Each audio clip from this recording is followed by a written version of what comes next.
Monday, October 16th, pretty much the end of the 10th day of the Hamas terror war against Israel.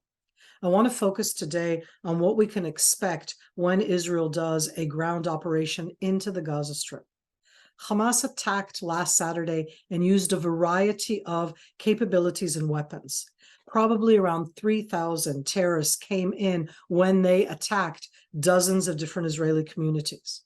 When Israel, with the Israeli Defense Forces, goes into the Gaza Strip, we want to get to both the terrorists, 30,000, and to those capabilities that we saw here inside Israel. What are we talking about? We're talking about anti-tank missiles against the tanks and any kind of vehicles.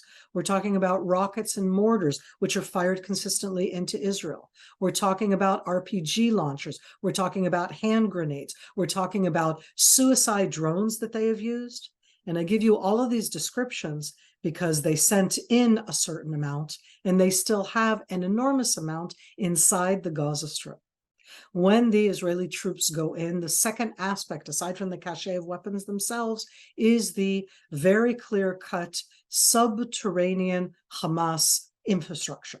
Meaning over the last 15 years, they have built under the Gaza city, under the Gaza Strip, a system of hundreds of miles of underground tunnels.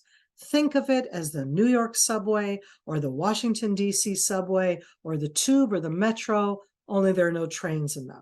We're talking about all of these weapons that I'm describing. What they're going to try to do is to lure Israel into those areas that are very difficult. But when I say lure, we want to go there to get to those cache of weapons.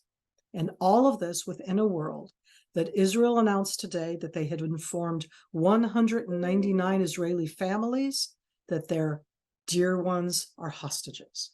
So what do we expect when we go in? Hamas is a terror organization. They are going to booby trap.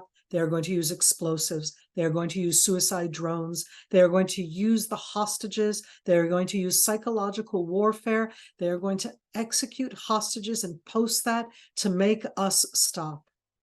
Hamas is in that subterranean arena, and we are going to go after